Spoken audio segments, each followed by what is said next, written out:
We'll go ahead and get started. We do have enough for a quorum. You all have your minutes in your agenda packet.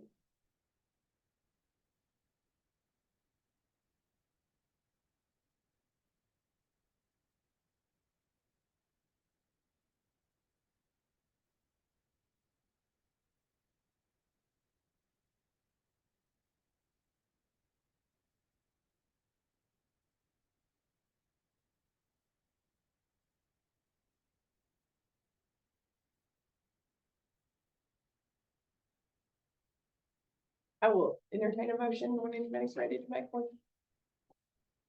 Make a motion to approve. Do I have a second?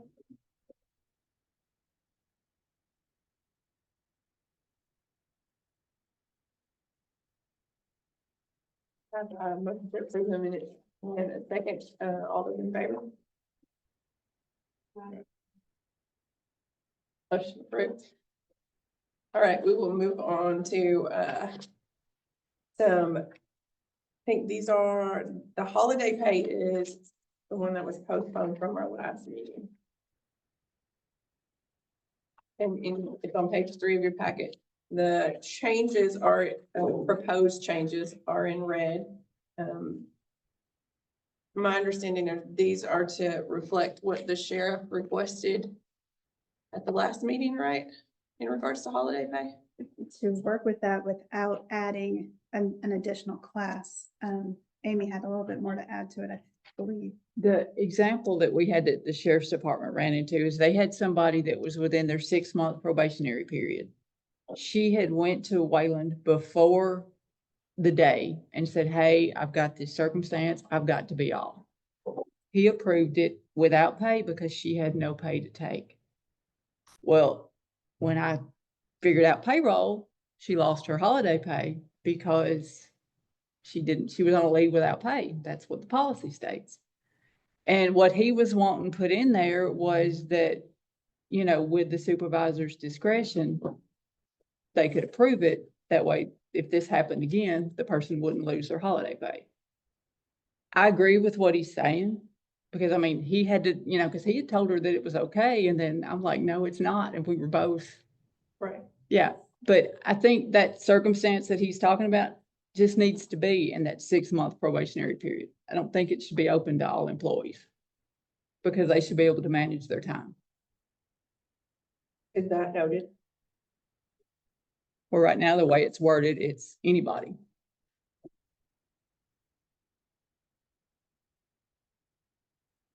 And then it is suggested a committee of constitutional officers review, approve the documentation for either of these two items before pay is granted. A committee is, who would be responsible for establishing that? Good question. Would that be this committee that would establish that, or would that be a mayor appointed?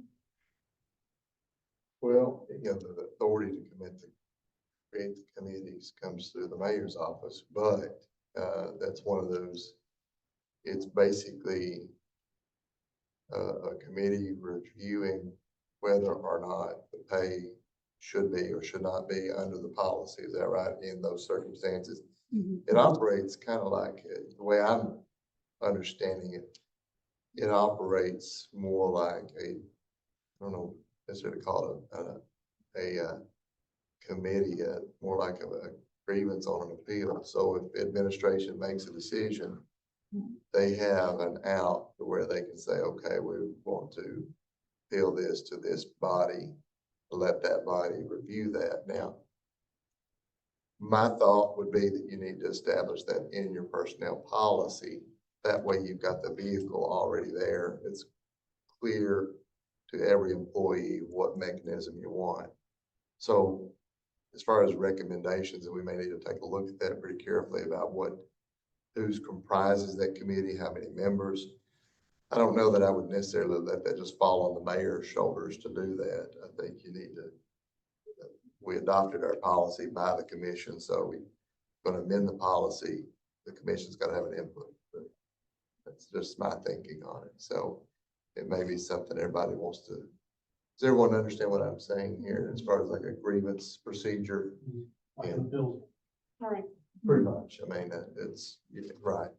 So, And the numbers that I was thinking of would be, you know, your county clerk, register of deeds, your trust, those that have staff of their own, so they're on the same level as whoever's requesting this. So it's kind of a peer review almost.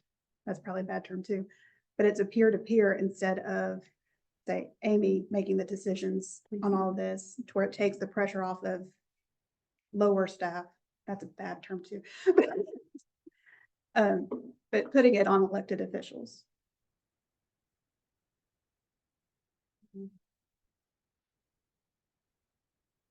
Like this grievance or whatever you want to call this committee should have some like hourly employees as well as like a mix.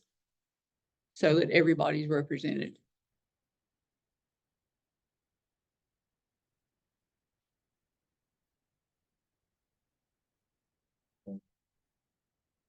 it's worth thinking about and what, and how you want to comprise it. I understand maybe a person from administration, a member from the county commission, a department head.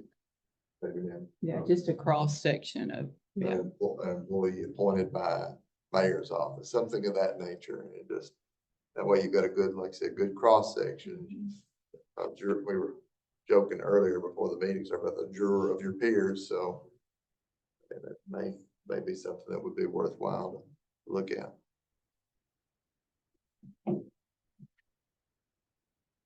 You guys have any opinions on the proposed changes?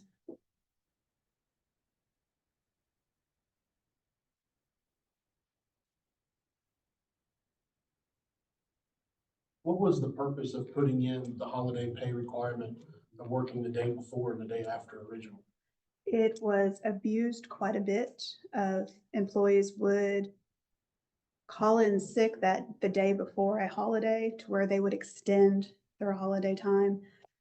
Or they would take a vacation day on a whim to extend their holiday time. So it was asked of us by several department heads to kind of put that clause in there. My thought is if we start making too many changes and exceptions to that, we end up right back where we were to start with. We lose the whole reason of why we did it in the first place. Most places I've worked at, you had to be present the day before and the day after to receive that. That was always pretty cut and dry. And there are copies of the personnel policy on the tables. It's on page 18 if y'all want to look at what holiday pay would not be paid, and it has several instances there. Are you saying that's a non-paid, they take off non-paid? So these two items, yes, they would be non-paid. So even if I had all kind of vacation days and I wanted to make it a longer holiday, Now you can request You can. time off. Okay. You can take your vacation. Yeah, you can take vacation. Yeah, yeah. Right. You have to do You just might not it, get the holiday pay. you have to do it at least 2 pay periods beforehand if you're wanting to You take weren't vacation. saying just because you took off, you're not getting home. I got Right. you. What else? Or if you have to take a sick day, you have to have a doctor's note. There are clauses for all that. So the personnel policies are yours to keep. I just wanted everybody to have a copy of those. I figured you. But Your sign job?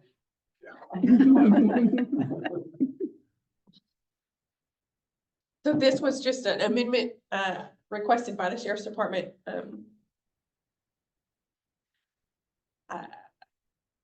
Do I have a motion? You guys want to go anywhere with this? The only question that I have, do we need to put like, Miss Amy, well, Miss Yates, sorry, that way I can clarify which Miss Big Amy. Yates and Thomas. Right. Is that probationary period? Yeah. It needs, to me, it needs to be put in there, and that's what we're gonna do.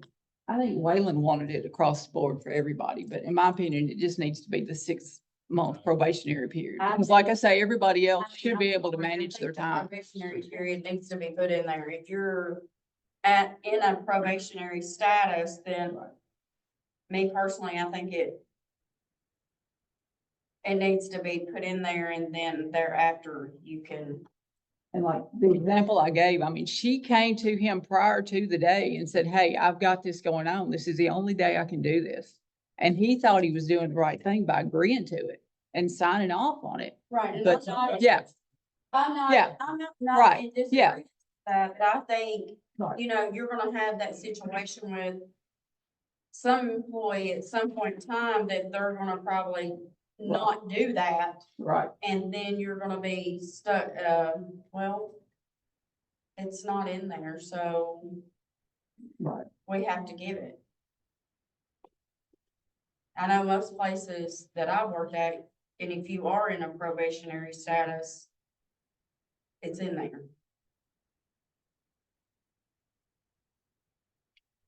Now, where we put it, What I was about to say, how do we?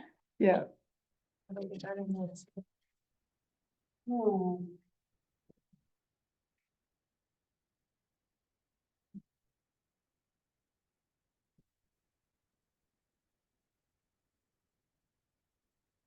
the only thing, and of course, I'm not, don't quote my verbiage, but I think it needs to be probably on both sides if it's within that probationary period. Or it's, you know, this is not, I don't know how we need to word it. So maybe we need to postpone this again and get the wording right for the next meeting. To add, but it's only for 6 months. Or, But that, Judge Miller, do you have a suggestion? right, I'm looking at that, so it says written approval of non-paid leave for the department's elected official with explanation of special circumstances. And you're saying, put basically a sentence right after that, that this shall not apply to. Or this should only only apply. apply. Applies to. This only applies to. I almost have an issue with that. Stuff happens to everybody, or you just started or been there several years. If you've been there for several years, you have built up you vacation. have it built up, so you're not gonna fall into that probationary. What if you end up with somebody that's a kid and first Well- father kind of taking care of the doctor note? Yeah, you have a doctor's You're note in that doctor's case. Okay. Take If you care of got a that. doctor's note, you're gonna get the pay. No, I mean, I see where you're going, but I mean, if you have a sick kid or say it's a death in the family, you're gonna have the note for that, you're gonna have, you know, you're gonna have an obituary or something of that sort, or, So it wouldn't be approved if they done it, we would have brought a note back and that would be okay. yes. And on the same thing, yeah, on the same thing with this though, I mean, you can add it or you can not add it because in the example that I gave, Ray could have put her on administrative leave for those 6 hours and it would have been covered. That's within their discretion as the elected official. He could have done that. So, I mean, do you even want to bring this up? I mean, it's, because that's what the policy says too. He can approve administrative leave for anything. Any employee, they can only have 3 of those in a year, correct? Right. Is that how But, the policy yeah. reads? But this happened in November. No, I understand. I know, yeah. You can only have 3 in a year. There are limits on the administrative leave that elected official. Well, the verbiage is the leave shall not exceed 3 working days per fiscal year unless exceptional circumstances exist and cannot be carried forward to the next fiscal year. Again, that definition of exceptional circumstances is where we Where it always kind get of- stuck. Muddy. Who determines the exceptional circumstance? What's I the think that's definition? probably on a as need basis, Mhm. but it still can get touchy for y'all. If I may, my memory serves me correct, that language came out of a committee meeting we had that dealt with law enforcement in a shooting episode or Yeah, because there's a line of duty. a lot of Mhm. issues. But that was, I think, the primary thrust behind, there were certain, I think it was Commissioner Crook was the one that brought that to the attention of the table. And under those reasons, I can 100% support that definition of exceptional circumstances. Mhm. I can also see that being abused also by saying, because it's not defined. That's I mean, more law. And honestly, maybe a glossary of definitions needs to be added to our personnel policy so that it is cut and dry. We discussed the glossary last meeting, but we didn't take it out of the meeting. There's a lot.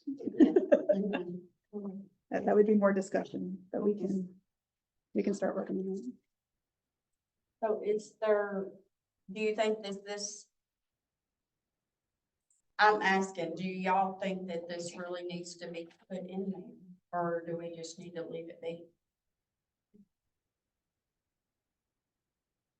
I don't personally have an opinion on this. This was just in response to Wayland and the sheriff. What's everybody else think? My concern is you budget a certain amount of dollars to cover labor costs for a department. When you start playing with these sort of things of, well, they're gonna get paid for this and they're not gonna get paid for that. You have an elected official who wants to give their employees a raise, but the budget, doesn't grant them a raise. They start playing with these to give their employees a little extra. And we start getting the budgetary issues. That's my only concern. But they are limited by 3 days. 3 consecutive days. Unless it's an extenuating circumstance. Three it's not. consecutive days No. or just 3 days? 3 working days. 3 working days. But then it gets into that extenuating circumstance clause that I mean, they're follows that. elected officials, they're department managers, that's their. Yeah. I mean, So do we say no when they bring the budget amendment to us? I mean, that's our prerogative. I mean, We haven't yet. Like I said, that's my only concern with it. I hear you.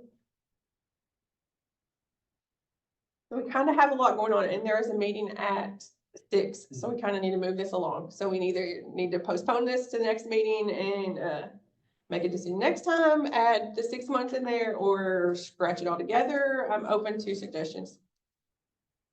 I'd like to make a motion to postpone this to the next meeting. I'll second that. I just think we need to think on it a little bit more. Agree. Motion to postpone this till our next meeting, in a second by Beverly. All those in favor? Postpone. All right, the next thing on our agenda is the time clock system policy. I believe Ms. Amy Thomas said we need to postpone this Mhm. because the time clock system keeps editing the process. Right, as we're working with the attendance on demand staff, things are still being tweaked, so we'll just bring this back when it's ready to be reviewed. All those in favor? Aye. Postponed until Amy brings it back. There you go. Okay. Is that okay? All right, now on to overtime. Which is on page 7. So the language in red. This is changing the policy so that overtime. Sorry. Let me get my head right. Proposed language removes holiday and administrative leave from being counted as time worked in the overtime calculations. So this would eliminate, help me explain this, Amy. So right now, as overtime is calculated, holiday hours are included in your overtime, so say this week, yesterday was a holiday, I got 8 hours yesterday, I have my 32 the rest of the week. Well, then I ended up working an additional 3 hours on another day. Well, all of those hours are counted towards the calculation for overtime. So I would have the 3 hours extra is my overtime. This would make holiday not counted towards overtime, to where those 3 additional hours, I'm just paid at my regular rate of pay. Did I explain that one? So it eliminates getting paid, in essence, getting paid overtime pay for holidays. Yes. Mr. Thomas. Since I'm new to the committee and I'm curious, in reading the red letter here, it states 86 hours. Why For not? law 80? enforcement, Yeah. With law enforcement, it's different. law enforcement stay differently. It's a state, But why? it's a state mandate. Service visitors. Mhm. Okay. They have And to there's work nothing we 80, can yeah. do. No. That's Fair Labor Standards Act, if I'm not mistaken. Well, if everyone else is getting paid overtime after 40 hours, I don't see why law enforcement wouldn't get paid overtime after at least 80. It doesn't work that way. It's, That's why I'm Yeah, asking. it's their regular work week is 84, and then to get overtime, they have to work 86. Okay.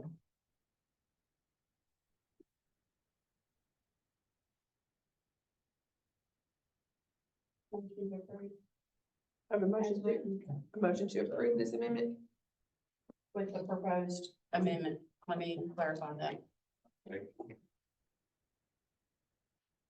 I have a motion and a second. All those in favor? Opposed? No. Motion approved.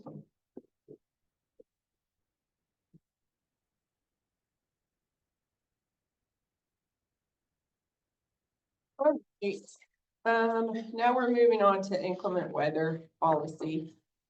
This was also, requested by the sheriff at the last meeting in regards to admin days and the sheriff's employees not getting admin days. There is no proposed amendment included other than, right? This is just the actual policy. correct, this is the actual policy up for discussion. If you because have the any sheriff has- suggestions on how to amend or. You included the Tennessee State Department Human Resources inclement weather policy. And how the state does inclement weather. I'm sure I'm not explaining that well. So to my understanding, the whole reason for this policy is so that when county employees who are scheduled to work, who are supposed to be at work, can't go into work because their elected official has closed their department because of whether it's inclement weather or an emergency situation or whatnot, to make them whole, because of no fault of their own, they were not able to get those 8 hours. So we're just talking about inclement weather. Okay, but that's my understanding of why the policy is in place. So I don't understand why any employee would expect to get paid if they weren't scheduled to work that day anyway.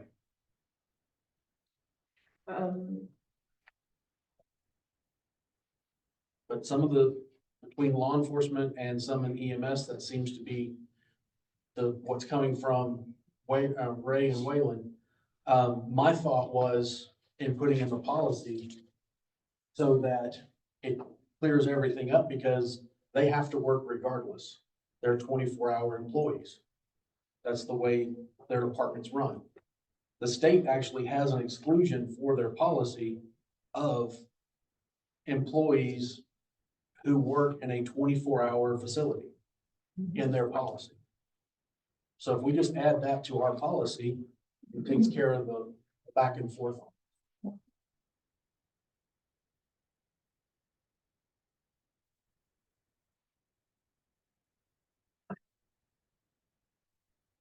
I am very much torn on this situation. I don't know how, that's why we're here, because I don't know what to do here.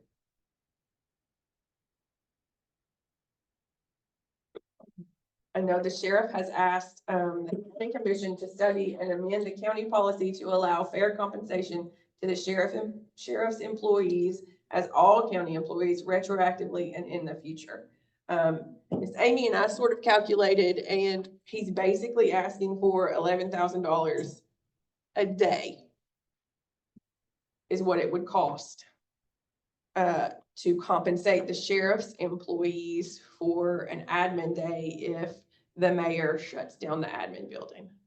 So he's asking for $11,000 every time there's inclement weather. Now, does that include the overtime that can be spurred from that also? Isn't that where essential employee comes in? That again is a definition. So Ms. Yates received the inclement weather policy from Mount Juliet, and they do actually define essential and non-essential employee.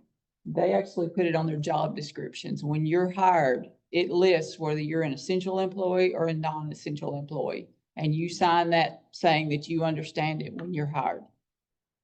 That way, if this comes up, their inclement weather policy states, you know, essential workers, non-essential workers, and what category you'd fall under. So maybe the solution is to define our county positions as essential and non-essential, and then define essential and non-essential in our policy. I think that's what the state does with Yeah. their 24-hour Right. facility. That's that's what the Without state, something yeah. non-essential. Mhm. I don't see in any way where anybody not scheduled would think they should be paid. And I think when you take on that position, you know that you're going to be out and But I agree with employees who can't come to work because their office is shut down. They should not be penalized that their boss shut their office down, they can't work. Not their fault. Right. You know, it's the same situation we had when they shut the office down. Office was closed, and we may get to stay home, but we're considered, everyone's considered on call if anything happens, and we don't come in, they take a day.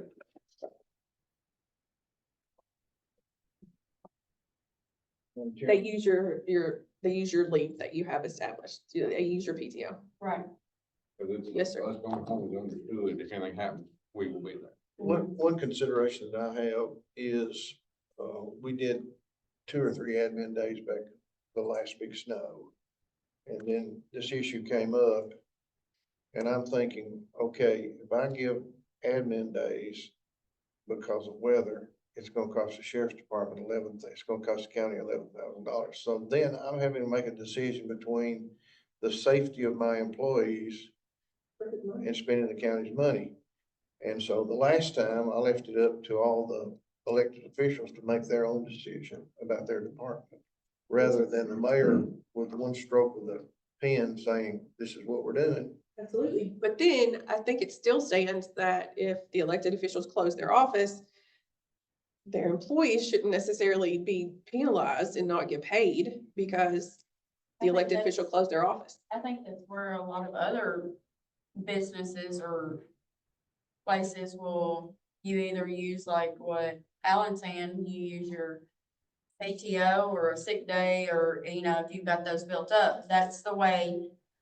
In the positions that I have been in, if I couldn't make it to work, one, they were always willing to come and get me, fortunately, and pick me up and take me home. Or I could use a sick day. I had the option to use a sick day or, you know, a vacation day or what. So I still was able to get that pay. And I know that kind of, And in my mind, that's still penalizing them by making them use their PTO because they're losing that opportunity to use that later. Let's say someone had 7 days saved up and they were gonna take a week-long vacation. They were gonna use all 7 days to get that. Right. And now, all for no fault of their own, they're having to use a day's worth of that, and I can understand that too. I see, I'm like the mayor, I see it both ways. Exactly. I see it both ways. Safety. Absolutely both ways. Because, I mean, I'm my own boss. If I don't work, I don't get paid, you know? So, I mean, I get it.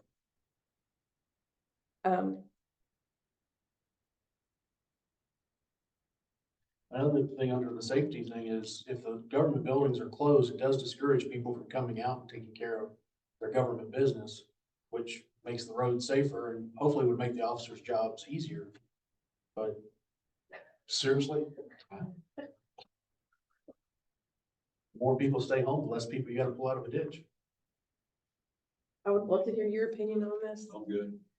Okay. And the flip side of that, too, is you probably would have less people in the office too, coming to do business.